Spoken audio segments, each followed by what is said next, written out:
mensahe sa araw na to. Mensahe na pinagkaloob ng Panginoon. Always rejoice. Amen. Palagi, ugaliin palaging masaya. Amen? Amen. Ugaliin palaging masaya. Bakit po yan ang napili kong mensahe? Always rejoice. Bakit po kaya? Kasi po, darating na ngayon ang Kapaskuhan. No? Christmas. No? Maraming iba't ibang mga selebrasyon.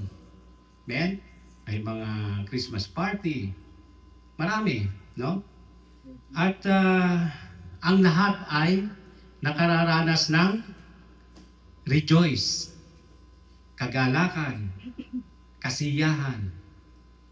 Pero nakakasiguro po ba kayo na lahat ay nakakaranas ng rejoice? Ha? Amen. Sa ating mga Kristiyano, nakakasiguro po tayo. Kasi po tayo, always rejoice. Di ba? Pero, kapag mababaw ka pa sa Panginoon, maaaring hindi. Bakit? Kasi po, ngayong Christmas, darating na Kapaskuhan, marami po ang nalulungkot dahil nag-aalala sila.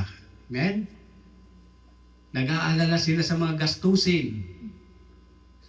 Nag-aalala sila sa kanilang mga panghanda, no? Nag-aalala sa mga anak sa school, no? Yung mga bayarin sa school. Nag-aalala sila. Bakit po? Bakit sila nag-aalala? No? Kasi nga, mababaw ang kanilang pananampalataya sa ating Panginoon. Amen? Pero, kapag tayo po ay malalim sa Panginoon, tinanggap natin ng buong-buang Panginoon, anuman ang tanggapin natin, maliit na bagay o malaki, tayo po ay masaya. Amen? Amen. Always rejoice. Ayan. Kasi po, ang Panginoon po natin ay hindi tayo pababayaan. Amen? Amen. Tatanggap at tatanggap tayo ng regalo, ng pagpapala para sa Kanya. No? Para sa atin. No? Tatanggap tayo. Yung paggising pa lang natin sa umaga, di ba? Di ba? Buhay tayo. Malakas. Hindi tayo nakaratay sa banig. Hindi tayo nagda-dialysis. Di ba? Pagpapala yan, kapatid. Wala ngang laman ang bulsa mo, pero malakas ka. Di ba? Amen. Malakas ka. Wala kang sakit. Wala kang binibiling gamot. Amen?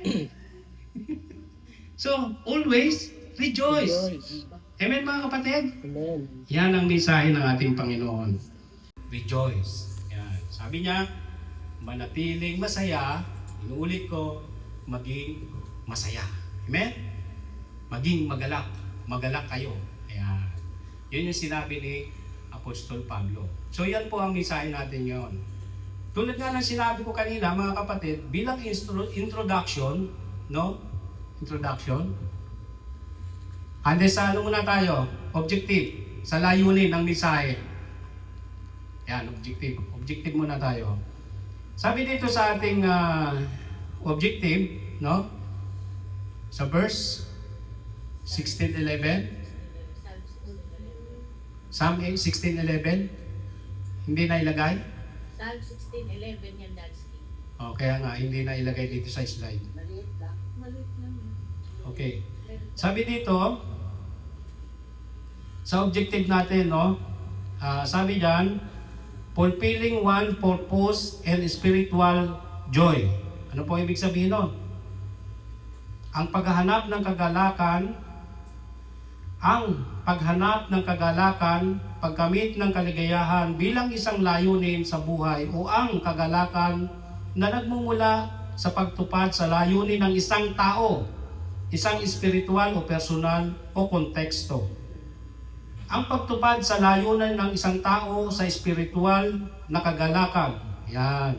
Ang pagtupad daw ng isang tao sa isang espiritual na kagalakan. Amen. Ibig sabihin nito, pinakikita rito na magiging magalak lang ang isang tao, magiging masaya lang kung tayo ay nananatili sa spiritual na buhay. Amen? Ibig sabihin, kung patuloy tayong nakakonek sa ating Panginoong Hesus, tayo po ay mananatiling magagalak o nagagalak o nagiging masaya. Amen? Amen. So, magalak, masaya. No? May pagkakaiba po yan. Mamaya, dadaanan natin yung pagdadaanan natin. May pagkakaiba po yung magalak at saka yung masaya. Mamaya po, pagdadaanan natin yan. So, dahil sabi dito sa ating introduction, no? Ang ating introduction matatagpuan sa Aklat ng Thessalonian, chapter 5, verse 16. At Aklat ng Awit, o Psalm 37:4. Sabi diyan, mga kapatid, magalak kayo palagi, no? Magalak kayo. Sabi diyan sa Psalm 37:4, magalak kayo sa Panginoon at ibibigay niya ang nasa ng inyong puso. Ayan, sabi diyan. Sabi dito mga kapatid, ang magalak kayo ay madalas na nakikita sa mga talata na naghihikayat ng kagalakan sa Panginoon. Tulad ng aklat ng Filipos, no? Yung paalala ni Apostol Pablo sa aklat ng Filipos na magalak kayong palagi. Yan po yan yung ating main scripture, no? 4:4. Magalak kayong lagi sa Panginoon, sabi diyan. Ito ay tinuturo sa mga Kristiyano ang kagalakan na nagmumula sa pananampalataya at presensya ng Diyos, hindi sa mga sitwasyon. Yan. Kasi po, kapag magagalak lang tayo sa sitwasyon, madali po tayo mabuwal. Amen? Amen po? Kaya dapat nagagalak tayo sa pamamagitan ng ating Panginoon. Amen? Amen. Para kahit anong pagdaanan natin, wala ka man pambili ng Noche Buena, 500 real daw eh. Ano? 500 pesos? Pesos ba? Pesos. O, 500 pesos daw sa kada isang pamilya. Kasya na daw yun. Asya pala 500, yung mga pagdala. Kasya na daw yun. Ay paano kung wala tayong 500? Ano? Magagalak pa ba tayo? Piso na yun. Ha? Oo. 5 piso na lang yun. Sabi ko nga, palagi kong iniisip, no? Bakit ako malulungkot? Bakit ako hindi magagalak? Eh paggising ko pa lang sa umaga, lakas-lakas ng katawan ko, di ba? Wala akong sakit. Hindi ako nakaratay sa banig, hindi ako nagda-dialysis. Di ba? Hindi ako paralyzed. Bakit? Di ba? Busog ako. Oh, busog. Laging busog. Every Friday, busog palagi. Pag-isip sa umaga, dito magano. So, walang dahilan para hindi tayo magalak. Amen? Huwag Amen. tayong malungkot. Pag anuhin natin, kung ano yung ating kung ano yung natanggap natin, maliit man o malaki, maging masaya tayo. Amen? Amen. Amen? Hindi tayo dapat nalulungkot. Amen?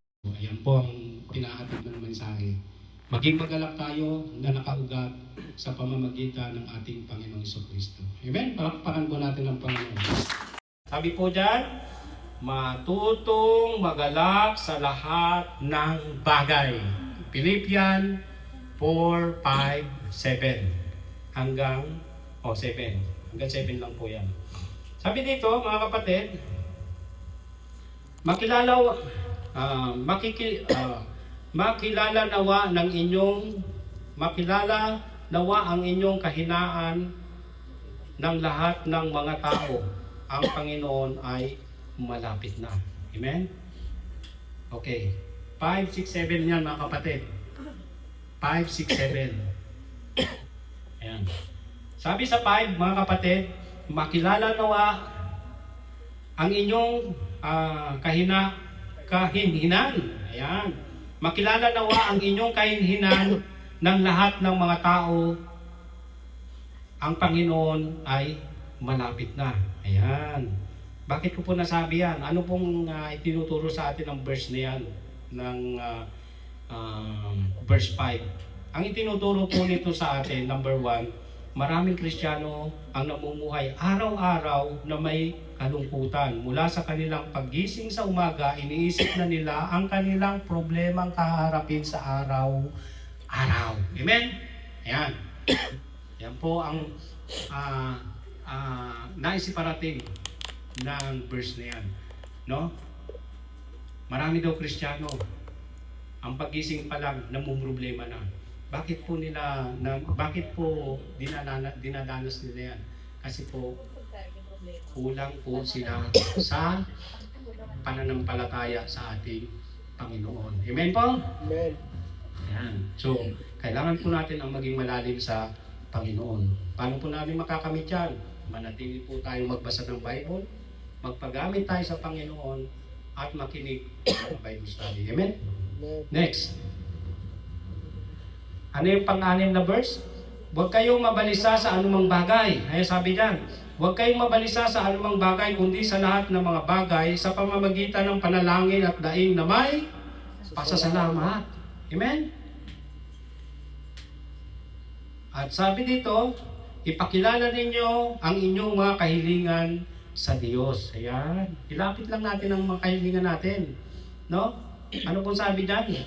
Na maaari natin matutunan dyan sa verse na yan, sa 6. Sabi dito, maraming Kristiyano ang nag-iisip at puso nila, maraming Kristiyano ang nawawala sa isip at puso nila ang Panginoong Hesus.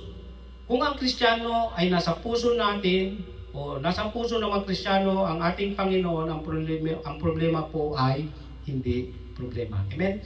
Naniniwala po ba kayo doon? Amen. Kapag ang puso natin ay nasa Panginoon, ang problema ay hindi problema. Amen po? Amen. Amen po ba? Amen. Amen.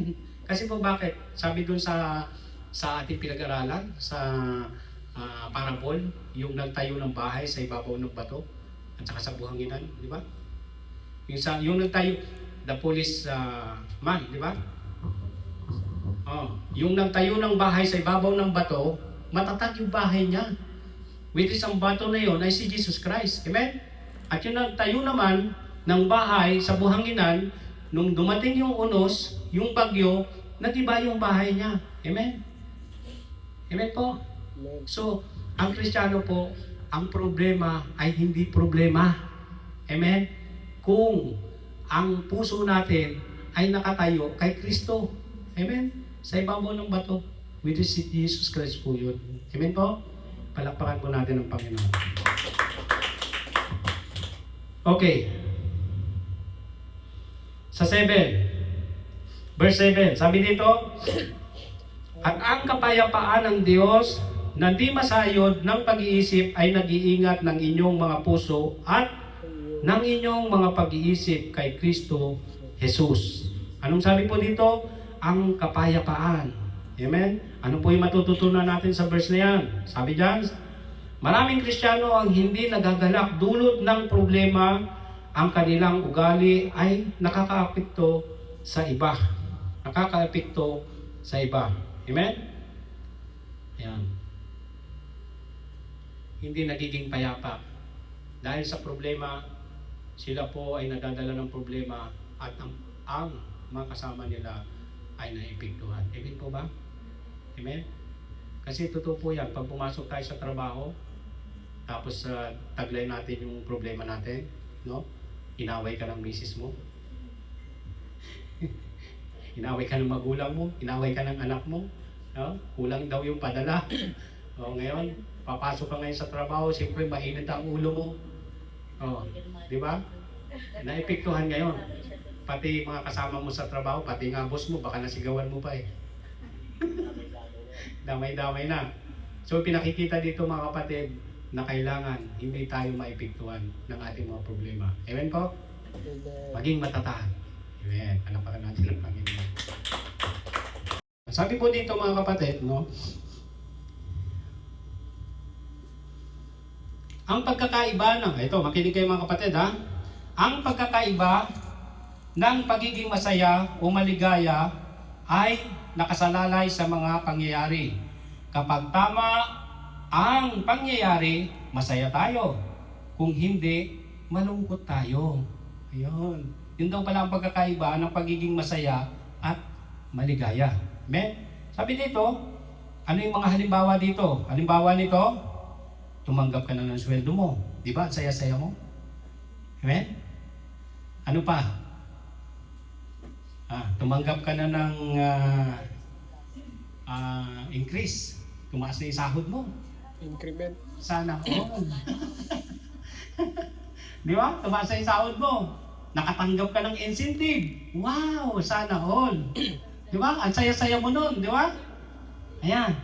Tapos ano pa? Tumawag yung pamilya mo. Yung asawa mo. Tumawag.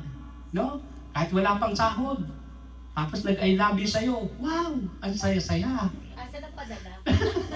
May kasunod kasi. Kahit wala pang sahod. No? Kahit hindi pa nagtatanong, kahit delay ang sahod, tumawag, nag-I love you sa'yo. Di ba ang saya-saya? Di ba?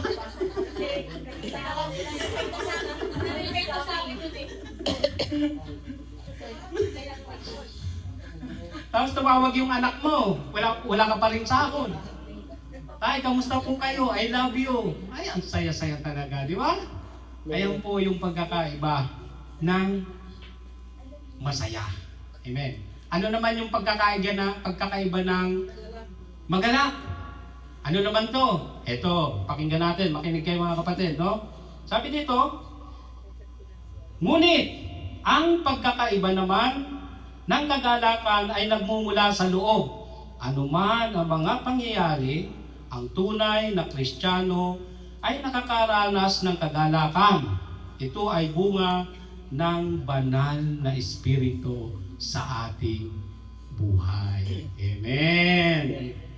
Amen. Kapag taglay po natin ang banal na Espiritu, ito po ang nagbibigay sa atin ng kagalakan. Amen? Amen mga kapatid? Amen. Ayan yung pagkakaiba. At ano naman yung bunga ng banal na Espiritu? Ayan, ang bunga ng banal na Espiritu ay pag-ibig. Number 1, di ba? Katuwaan, kapayapaan, panghihinuhod, kagandang loob, kabutihan, ayan, datapwat, kamuan, pagpipigil laban sa mga gayong mga bagay ay walang ibang kautusan. Amen? Naniniwala po ba kayo doon? Amen. Amen po? Amen. Ayan ang pagkakaiba ng maganap. No? Ng kagalakan.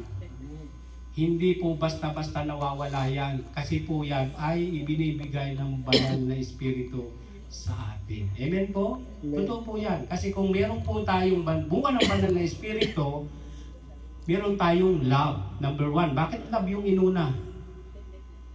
Kasi yan po talaga ang nagbibigay ng tunay na kagalakan sa ating buhay. Amen? Amen po? Ayan. Taglay po natin lahat yan. Joy. Lagi tayong masaya. Amen? Pagpasok po pa lang dyan sa pintuan, kahit tagtag ka ng problema, masaya pa rin. Nakakita na po ba kayo ng ganong Kristiyano? Tagtag na ng problema, no? Masaya pa. Pero masaya pa rin. Nagpupuri at sumasayaw pa rin sa Panginoon. Amen. Yan ang tunay na Kristiyano. Ang tunay na kaligayahan. Amen? Amen. Palakpakan po natin ang Panginoon. Tapos sa tayo sa kagilagilalas na gawa, no? Ako'y magpapakasaya at magagalak sa iyo. Ayan, bigyan natin yan. Sabi dito, ako'y magpapakasaya at magagalak sa iyo. Buksan mo natin yung Matthew 5:12. Meron po kayong Bible? Matthew 5:12.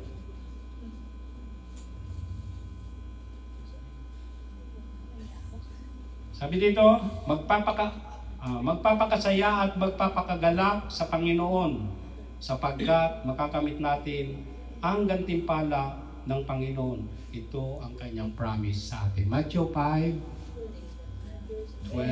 Rejoice and Yeah. be exceeding glad, Yan. for great is your reward in heaven. Amen. For so persecuted they the prophets which were before you. Amen. So, yan ang ibibigay sa atin ng Panginoon. Promise niya sa atin yan. Amen, mga kapatid? Niladala ko yung mga kasalanan ko. Kaya magpatuloy po tayong magpakasaya at magalak sa Panginoon. Kasi po ang Panginoon, marami po siyang promise sa atin. Amen. Nasa Bible. Amen? At yan po ay mababasa natin. Amen? Maraming promise ang Panginoon. Patuloy lang tayo magpakasaya sa Panginoon. Amen? At huwag nating entertain ang mga problema sa ating buhay. Amen? Problema dyan ka lang. Dyan ka lang. Relax ka dyan. Relax ka. Relax ka dyan. Ganun lang. Ganun kapatid, no? Amen? So, ano pa? Ano pa yung kasunod?